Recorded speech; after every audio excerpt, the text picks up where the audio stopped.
For those of you who've played Half-Life 2, this scene is obviously not the way that it's presented in the game. For one, it's not live, and for two, they have much better costumes. But what's different in Half-Life 2 is that it's played by the player. The player themselves are the ones who pick up the can and put it in the trash. There's no cinematic.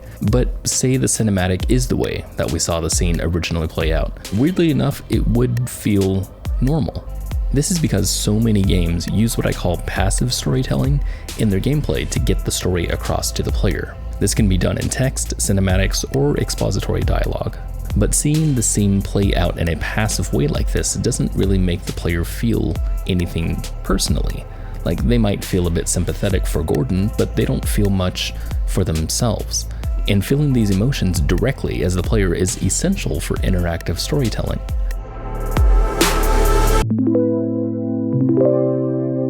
Now, having a more empathetic way of communicating your story is not the only way to tell your story, but I would argue it's far more effective. It's what I've always called empathetic game design, designing your story around the player as opposed to around the character. It's the player's choices that makes them feel directly connected to the story. They have a responsibility in the world that they play in and thus are engaged with the narrative. So when the developer of Mori Carta sent me their game and asked how to implement their story, responsibility is what came to mind. Mori Carta has a unique kind of gameplay. The dev calls it a handless deck builder.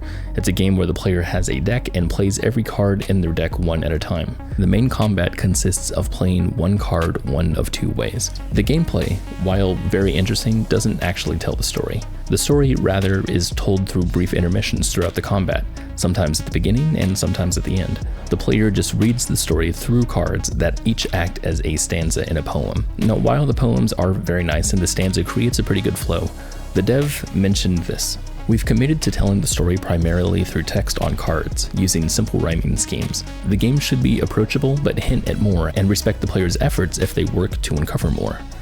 The only other place for written story is in flavor text.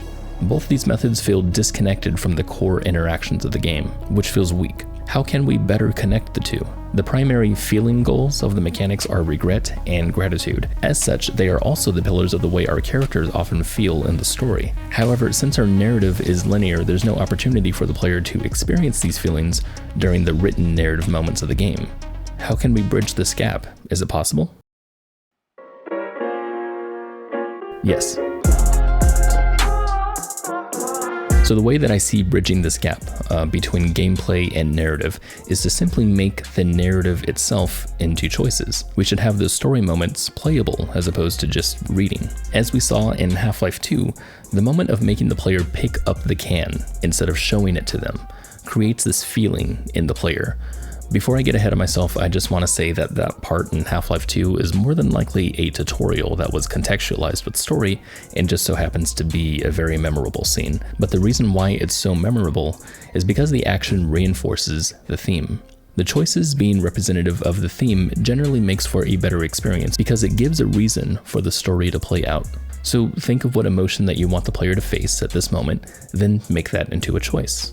For example, what do you want the player to feel at the opening moment with the Fool? If I'm being critical, I would say that the player character, like the scholar, is not relevant to the story in this moment and thus has no feeling associated with the event.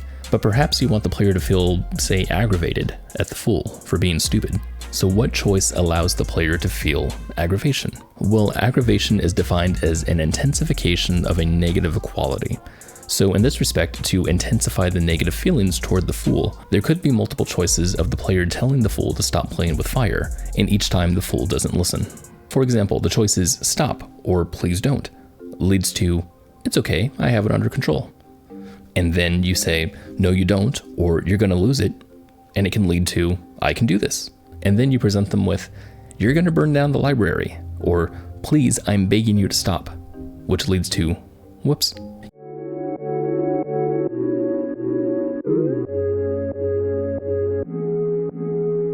You'll notice that these choices are made for an emotional reason and not for a logical one. There's no branching here like there are in other games.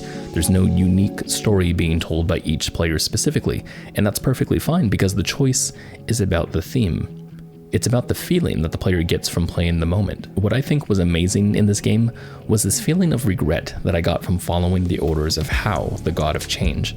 I felt as if I had no choice when I was combating these inhabitants of various worlds. They seemed innocent while I was the one causing destruction.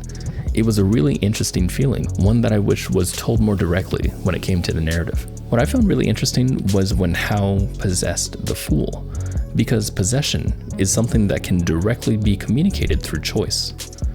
Being possessed could take away the ability to choose. This is something that can be very powerful when it comes to choice, denying the player's will.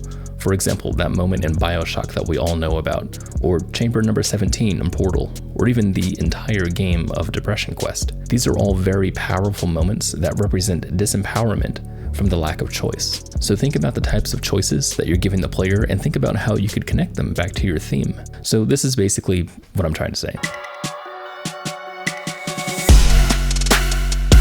The narrative moments in this game can be told through choice. And as long as those choices are made to evoke an emotion, they don't need to change the story at all. In fact, making these types of decisions, I think, will enhance the game's story and bridge that gap that you're looking for between the core mechanics and the narrative.